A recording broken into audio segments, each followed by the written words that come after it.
You have heard from deans and professors and administrators, and now we will hear from one of our more illustrious alumnus.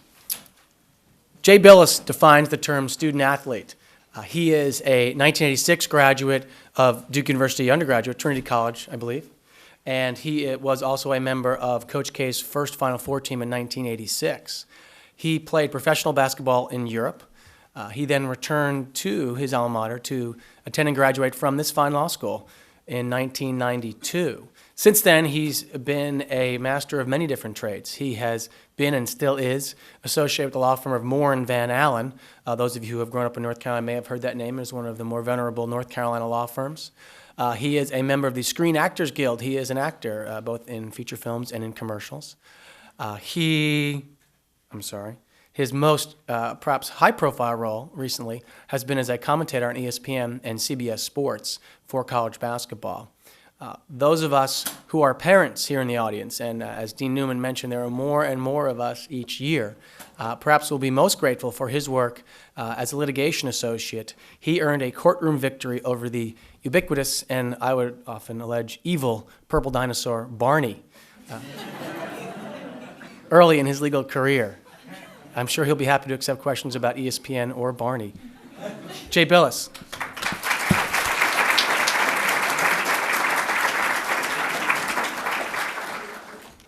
Well, thank you very much. I know this is a big day for all of you. It's a big day for me, too. Anytime I'm invited back to Duke Law School, I try to take advantage of it.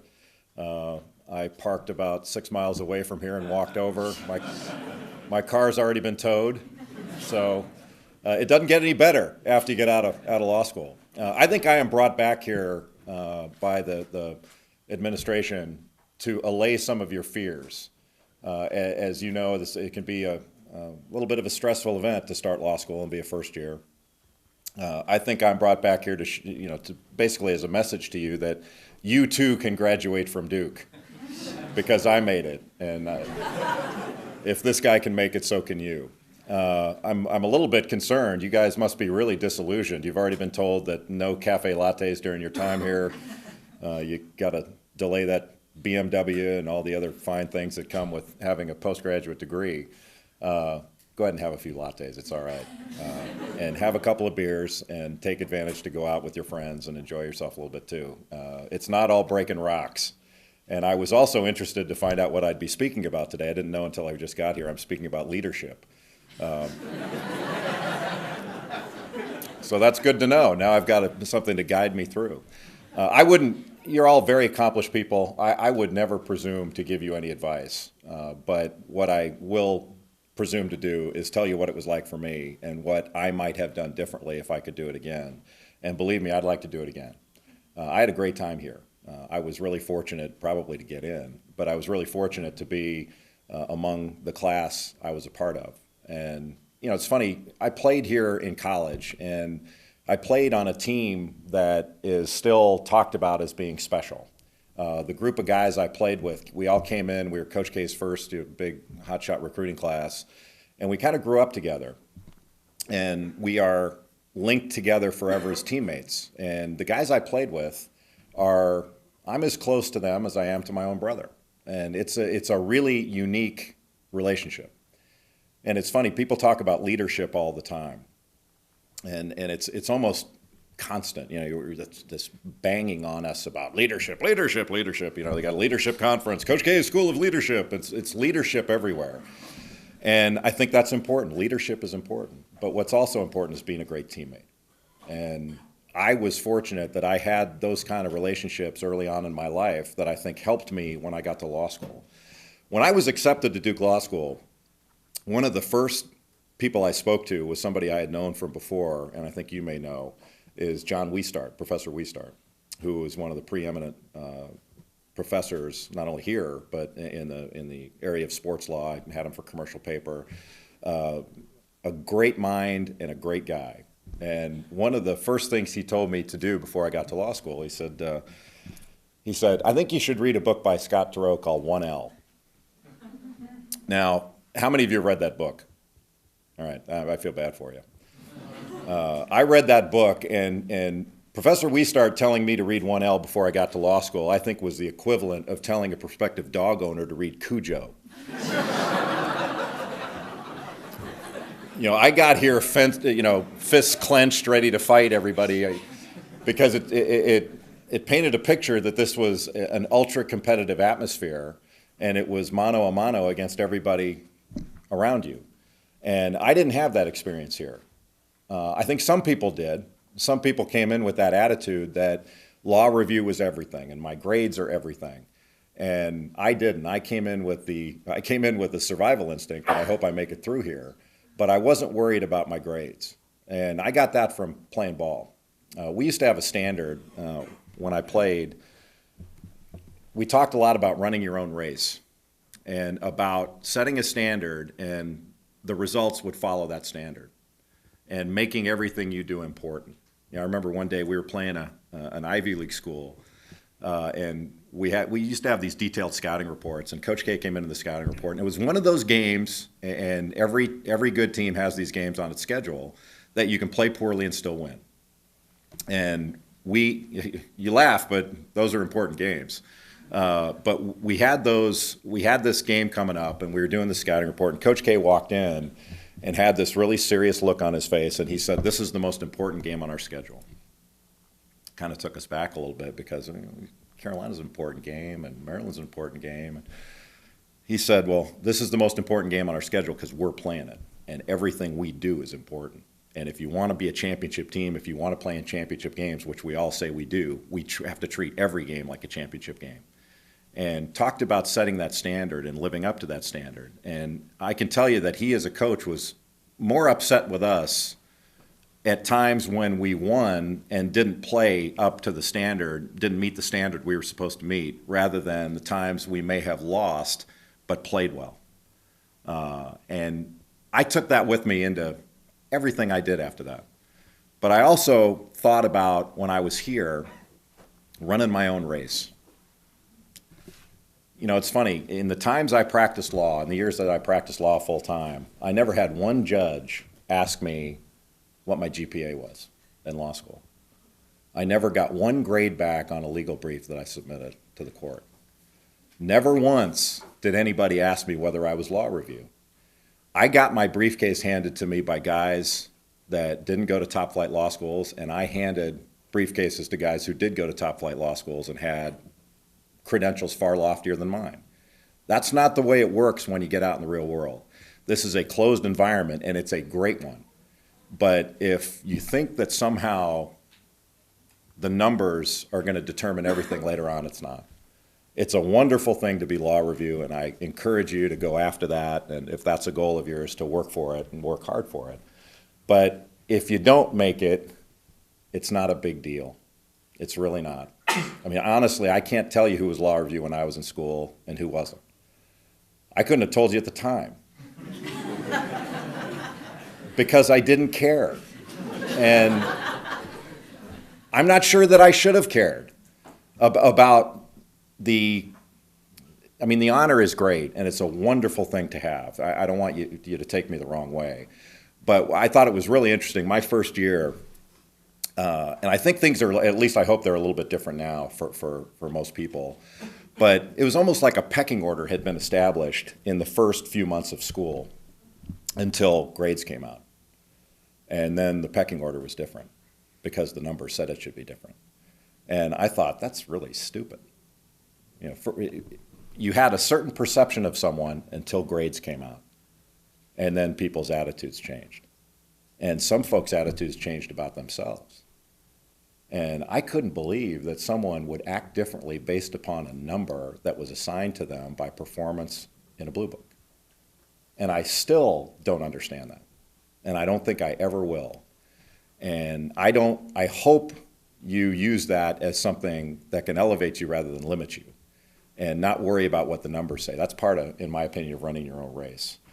The other thing that I hope you do, and I wish I had done a better job of, I think I did a pretty good job, but is being a great teammate here in law school. Outside of the guys that I played with in my immediate family, the closest relationships I have in my life are the people I went to law school with. It's a great environment to be in. It's a tough environment, especially in your first year, because you feel like you have to know everything. And don't tell your professors, I told you this, but you don't have to know everything. You know, I remember one time first week of law school, I was sitting in class, and it was amazing to me how many people knew all the terms. You know, I just didn't know all the different legal terms and the legal mumbo jumbo that we've relied upon to sound so smart later on in life.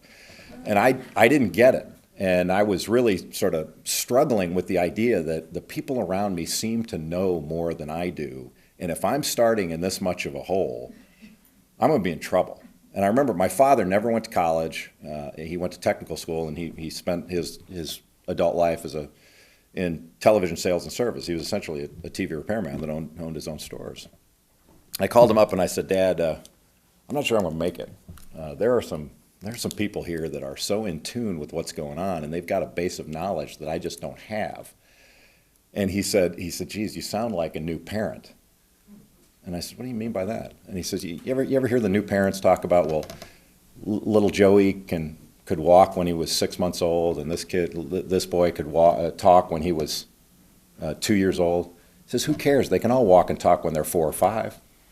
So, you know, just because they know it earlier doesn't mean they're going to know it later, or you're not going to know it later. You'll be fine. And he says, how many times have people asked you, like when you went to college, when did you start walking? How early? How early did you start talking? So how early you get it, you know, you don't need to know it now. You need to know it when you have a test. So just concentrate on what you're doing while you're doing it. And he used to talk about that all the time. You know, my dad made me work with him during the summertime because he wanted me to be focused, having not gone to college and nobody in my family did. He wanted me to focus on the idea of you need to learn how to make a living sitting down because you don't want to do what I do for the rest of your life. So I used to work with him every summer, and sometimes I had to do roofing work on some of his properties. And I used to try to cut corners of trying to get stuff up a ladder in 2 trips rather than 3. And he used to say, knock it off and concentrate on what you're doing while you're doing it. Take 3 trips. And he says, and concentrate on getting up the ladder 1 rung at a time. And he used to say, I'll never forget this, and I've tried to apply this in other things I do. He says, you can't get to the top in 1 step, but you can get to the bottom in 1 step. And it's true. And I used to try to apply that in everything I did here in law school as well. I was assistant coach here on the basketball team at the same time I was in law school. So I used to think I didn't have any time to do anything.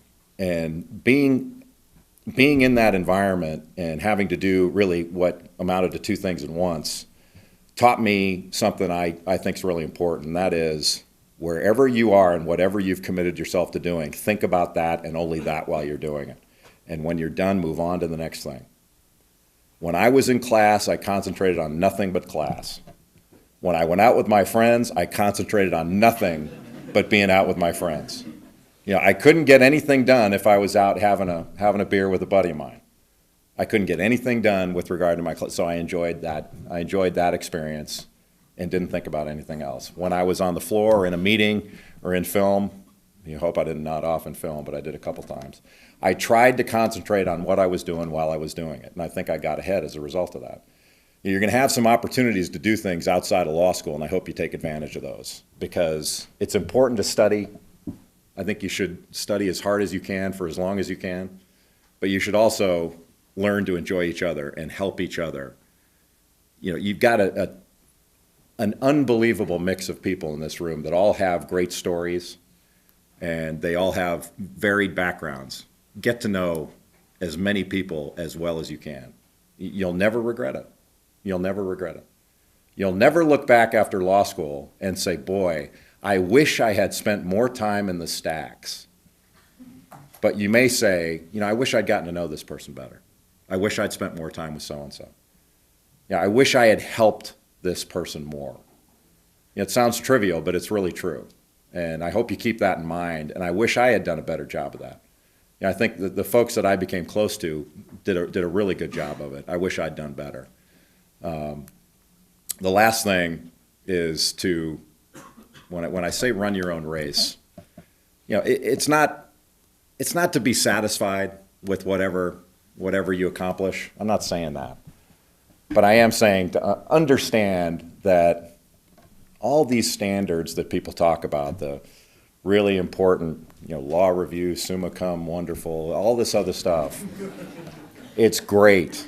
It's great, and I'd love to have it on my resume as well. I don't think it's quite as impressive as, beating Barney in federal court. But I'm really glad that was mentioned, by the way. Thanks. Some things in life follow you around, whether you want it to or not. But remember, at least in my opinion, running your own race is really, really important. And I'll have a leadership speech next year, now that I know that that's something that's valued. What I'd rather do than sit here and try to pontificate over what I think is important is answer any questions you have about what you may think is important. If you have any basketball questions, that's not going to bother me a bit. That's one thing about being a law graduate that's great is, I got to practice law, and when you're a lawyer and when you have a law degree, it's amazing. People think that you know so much more than you do. Oh, Jay's a lawyer, let's ask him. Like somehow I know people call me about family law issues, and I don't know anything about family law, but they think you do. And I try not to dissuade anyone of the notion that I do know everything. And I would encourage you to do the same thing. That's the beauty of a law degree. Is, people can't, for some reason they can't figure out the law, and they think you know everything about it. So use that to your advantage once you get out. But the other thing is having a law degree. I think a law degree is the most versatile of degrees. You can do anything with a law degree, in my judgment. I'm very fortunate that I got over the wall of being sort of a full-time practicing lawyer and getting into the broadcast field. It's a much easier job. There's no heavy lifting. I don't have timesheets that I have to deal with. It's a lot more fun, and I enjoy it a lot. But it's really great to have this degree to be able to give you the versatility and that to fall back on. It gives you the opportunity to take some risks. And I've taken some risks, and luckily for me, they've paid off, that I can live a life I really enjoy living. And I think that you'll find the same thing. I was interested to hear at the close of the last panel, there are so many things about law school that are broadening. It is a broadening experience in a number of different ways, a variety of ways. But it can also be a limiting experience. And I think that's where your initiative comes in. You can't let it be limiting to you. Right now, and I think it's been this way for a long time, the primary driving force for employment after this is law firms that come to you. They recruit. So they're here to come after you. Well, that may not be what you want.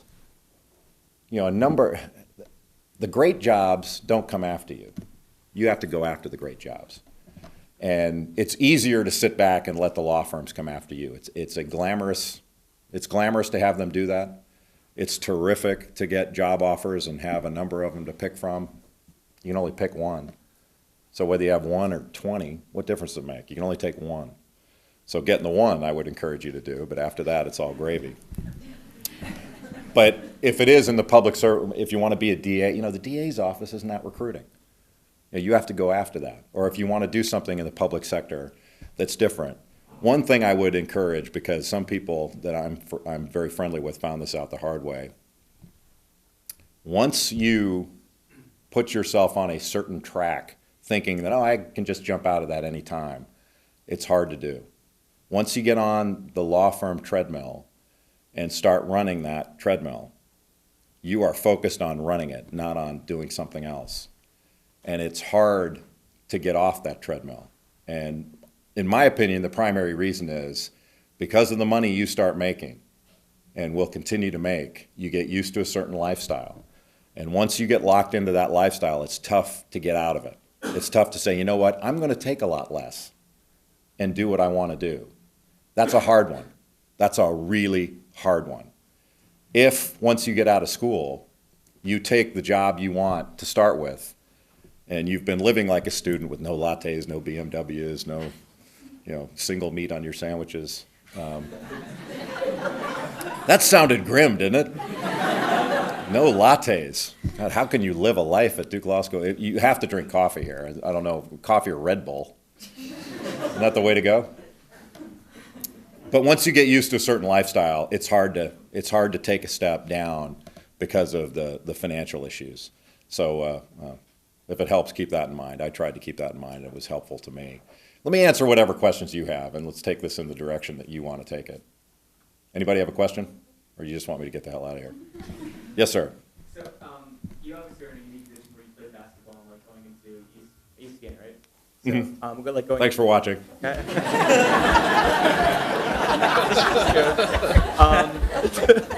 I'll start watching. I'm just teasing you. So like, did you right out of law school go through that corporate track and then transition out to get to ESPN, or did you just start both at the same time? Like, did you keep in touch with basketball? Because you mentioned that you were assistant coach here while in law school. And second, after you're done with that, just Florida Gators. Oh, it's a two-part question. Yeah, well, Gator basketball. Just, Okay. One, on my front, I always thought I'd be a coach. I thought I'd get into and stay into coaching. Then I got married, and my wife, I got outvoted 1-0 about coaching. My wife, rightfully so, didn't want any part of that because it's a profession that's really hard on your family life, and I'm glad that she chose to move me in another direction because I would have pursued it, and who knows what would happen. I mean, the one thing I really worried about with coaching more than anything else is moving a lot and uprooting a family, because if things had gone perfectly for me as a coach, I would have had to move probably 3 times in my first 10, 12 years. And that's if things go really well. So, who knows? And the one thing interesting about coaching, you may never get the job you want. The job you really covet, you may never get. Like if you were coming up as a coach when I was in college, and your lifelong dream was to be the coach at North Carolina, well, good luck. Dean Smith has it, and they're not going to fire him. That's not true of most other professions. You can exist in. There's an awful lot of room in my profession now as a broadcaster. It's not just one job, so you can pursue that with ease. When I took a job as a lawyer with Moore and Van Allen, I started out in litigation. I got a phone call from a guy named George Habel that runs the Capital Sports Network, and he asked me if I'd be interested in doing some radio games. And I did Duke Radio for a few years, and the whole reason I did it was I thought it'd be fun. I certainly didn't do it for the money. I made $200 a game. I barely covered my gas, and I thought I'd have a good time. It'd get me out of the office every once in a while, and I'd keep some sanity. And somebody heard me, and one thing led to another, and I wound up doing some television work, and I was able to jump into it full time about 7 or 8 years ago, and that's all I do now. And there's no heavy lifting. It's all indoors. It's a good gig. Florida, and that's the thing too. I mean, I was not worried about. I didn't ask my law firm whether I could do it. I just did it, and if they fired me, they fired me. I mean, I felt like I could get another job. I mean, maybe I was wrong. I don't know. But I felt like I could get another job, and I really didn't worry about it. I did what I wanted to do and what I thought was important and what I would enjoy doing. And maybe that makes me a fool, but I did it anyway. And I think more people can do more of what they want to do without fear. Gators are going to be good. They might not be quite as good early as they were last year, because they've got so many freshmen, losing Roberson and Lee and Walsh, which I still think Roberson and Walsh were on something when they decided to go pro. But I have no problem with them going pro. If they decided that, I've had it with college, I want to be a pro. I want to live that life. I want to pursue it. I know I may not be drafted, but I want to be a pro. That's fine. I mean, that's a reasonable, rational decision. But when they say, well, I'm going to be a first-round pick, I have to go. I mean, I don't know what they were smoking, because there was no rationale. Nobody with any basketball knowledge thought they were going to be first-round draft picks, and neither one of them were drafted at all. Now, that doesn't mean this is where I think people get confused, and maybe I've not stated my case the right way when I've talked about it. When you watch the draft and listen about all these college players and high school players who are deciding to be pros and whether to be pros, the draft isn't about whether you can play in the league. There are 30 teams. A lot of guys can play in that league. I mean, there are 30 teams. Matt Walsh can play in the NBA. So can Roberson. But the draft is whether you're going to be selected to play in the league and whether a team is going to make a long-term financial commitment to you, guaranteed. That's a vastly different deal. And if you think that a team's going to make a commitment to you, you'd better be sure. And it's kind of like what you're going to go through in the interview process. You know, when you're in an interview, they don't say, you know what, your credentials are really bad. I just don't think you're going to make it with us. Thanks anyway, but don't let the door hit you on the way out. They're really nice to you, and you walk out of there thinking, hey, I think I impressed them. And then you get the ding letter. You know, they don't tell you to your face, you're not any good. They wait till later, and they do it in a nice way. The same thing, basketball is the same way. When you come in for a workout, they don't tell you, you know, that just wasn't up to our standards. Thanks anyway, give us our gear back, and we'll take you to the airport. They don't do that. They tell you, you're terrific, loved it. Same thing in acting. That's great, we'll be in touch with your agent. So I think those guys got fooled by that a little bit. Anybody else? Yes, sir. What's the deal with getting basketball tickets as a law student? And and were you at the 1992 Duke-Kentucky game in the Elite Eight? Yes, I was an assistant coach there. I was the guy at the back of the huddle saying, you know, we had a great year. It was terrific. Nothing to be ashamed of. We had a great year. And we actually did that. Yes, sir. What originally made you decide to go into law school from basketball coaching? I got accepted. I didn't go, I went to law school from, and I'll get to your question in a second. I went to law school out of playing. I played professionally for a few years and thought I'd play for a number of years overseas. I thought I'd play 10, 12 years. And I had a job opened up here. Coach K had an opening on his staff and asked me if I'd be interested in taking it. And I got accepted to law school right about the same time. And the only issue was, could I do both? And I felt like if I could do both, I was going to do both. And I met some resistance. Law school actually didn't want me to do both. There was some concern expressed over whether it was appropriate for me to work while I was in college.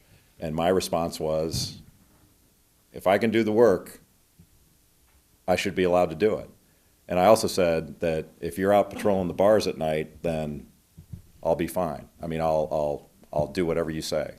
But if everybody else gets the freedom to do what they want in their free time, then I should get it too, because you know where I'm going to be. I'm going to be across the street in the gym.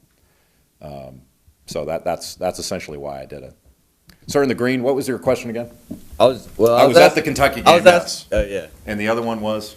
I was asking about getting basketball tickets, but they put like a printout in here about it. I didn't see that. Yeah, I think you have to wait out in line for a weekend or something. Isn't that the way it goes? If graduate students had it different or anything. Well, graduate students do have it different, I think. If it's the same way, you get your tickets for the whole year. You have to suffer pretty badly for a weekend or something like that, but then you get. Well, see, lines here, if you didn't go to Duke, a line at Duke basically means, you show up and you put your name down, then you go home. And you come back and check in every once in a while, and those tents they're neat, but they're kind of just for show, I found out. You don't have to sleep in them, and they have internet connections.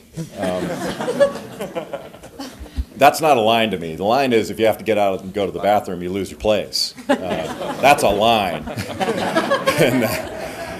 So it's not as bad as everybody makes it seem. But the graduate students have it, in my opinion, a little bit easier. I mean, you have sort of one line to deal with, whereas the sort of the Gen Pop has to come out and wait in line more often.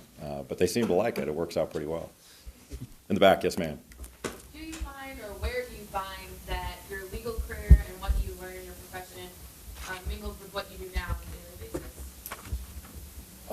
basis? I'm asked a lot to comment on legal issues, some of which I know nothing about, and I have to go research.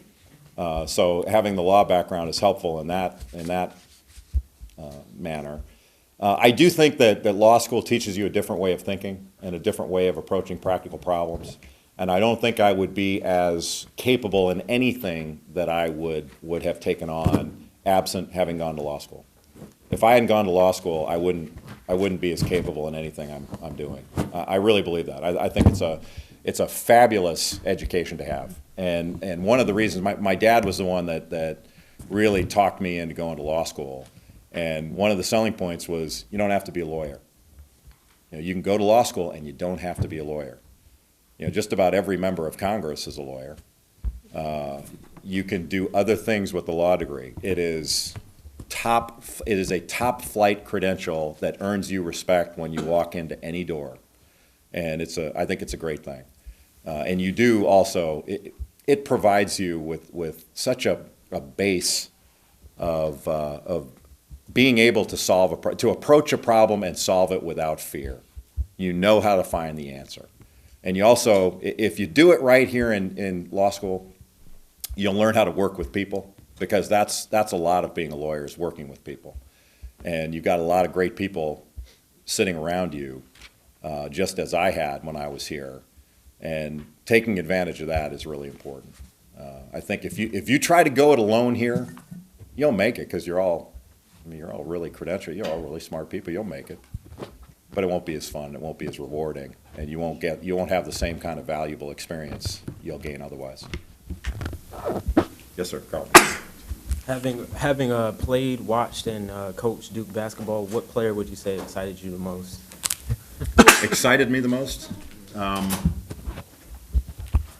It's a good question. I think the best player that's ever played here is a guy I played with named Johnny Dawkins. I think he's the best player who's ever played here, bar none.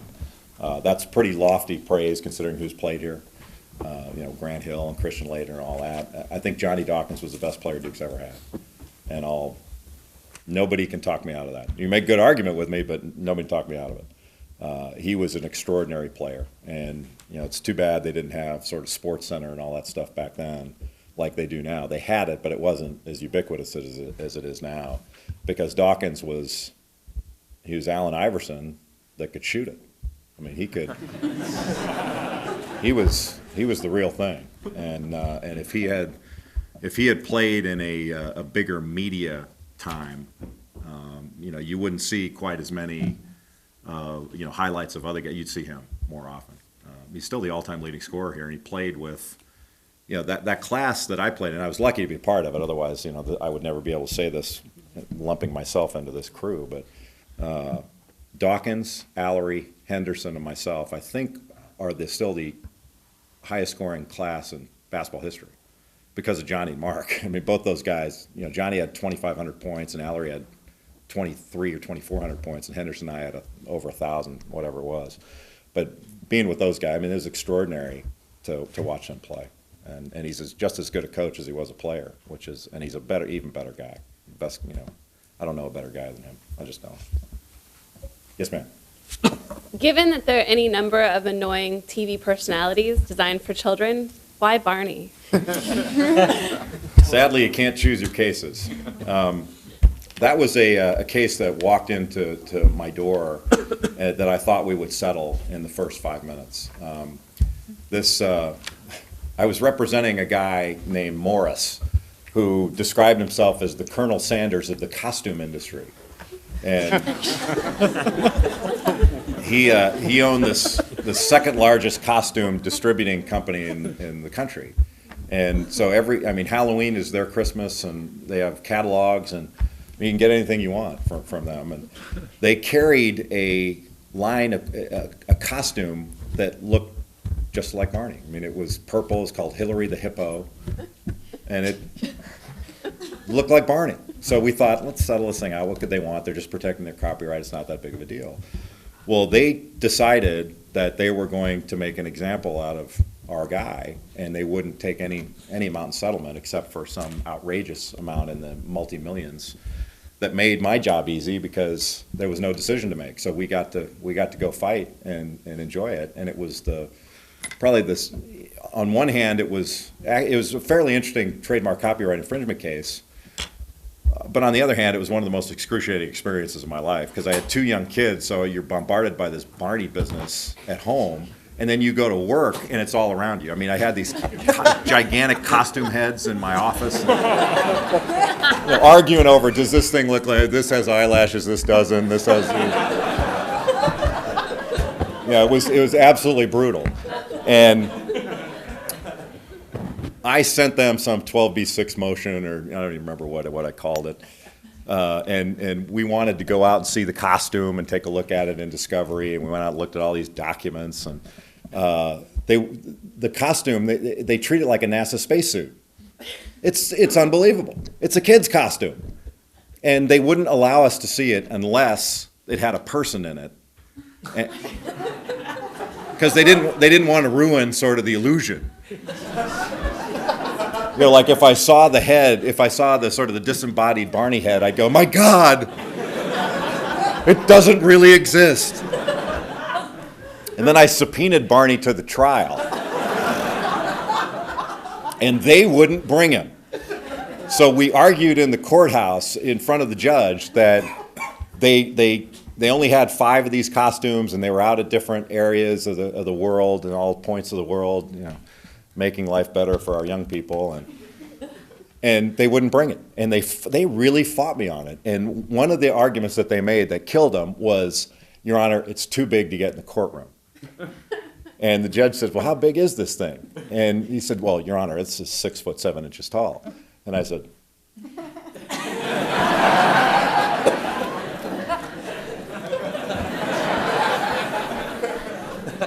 Your Honor, I made it just fine. You know, it can get in here. And they had to bring it in. And you would have thought that the President of the United States was visiting the courthouse. They hauled that thing in and security and all that stuff, and they brought it into the loading dock, and they opened the truck up, and it walked off. Like they didn't bring it in and have somebody get in it. They had the thing walk out of a truck. It was an interesting thing, and we wound up. One of the funny parts was the San Diego Chicken bought one of these costumes and beat it up at a baseball game. So they had, and that was something that. So the Barney people are suing the San Diego Chicken and my client, and so I was sharing information and you know allied with the San Diego Chicken's lawyer. So the chicken and I got to be friends. But the chicken bought one of these costumes, and then it was at a minor league baseball game. So the Barney's out there, you know, the fake Barney's out there waving and all this, and then the chicken came out, tackled it, and beat it up as part of its show, and that was really disappointing to the Barney people, and they sued, made a big deal out of it. So the chicken is on the Today Show, sitting next to his lawyer, you know, in the full costume, and the lawyer's giving sort of the standard thing with Katie Couric. Well, Katie, we meritless lawsuit, and then every time the lawyer would say something lawyerly, the chicken would get up and say, the chicken can't be licked, and would start throwing these bombs out. So when we won when in our case, when we had a 1-week federal trial. A 1-week federal trial over Barney the Purple Dinosaur. I mean, how embarrassing is that? I have an artist's rendering of the courthouse of me, you know, standing up making an argument, and then there are all these Barney heads. It was the dumbest thing you've ever seen. And we wound up winning, and then the Today Show wanted us on with the Barney people, and the Barney people wouldn't do it. So that was my chance to be on with Katie and Matt, and it didn't work out. But it's a sad story, I think, that follows me around. Let me take a question or two more before Chris kisses me out. It's going to be tough to top that, Jay. I think we might. Let me take this one. The lady's been very, very nice back there. With your background, what's your opinion on paying collegiate athletes? Ooh. Oh, wow. I know you don't have time on this one. What's my opinion on paying collegiate athletes? I don't think they should, because they'll never be able to. If you're going to have a free market system, then you got to pay them what they're worth, and you can't pay them what they're worth. And there's no way that you can devise a system that would be fair to the best player and the 12th man without paying the best player a lot more than the 12th man. What they can do and should do, and what the NCAA should be thinking about instead of worrying about mascots and all this other business, is how can we increase the level of money in within the scholarship program to get a kid what he needs. In other words, if a kid doesn't have a sport coat or can't take his girlfriend out or all that other stuff that people quote all the time, then they need to do that. But if they're trying to keep a kid from going pro by paying him in college, that'll never work. There's always more money as a pro. Kids are really good at math.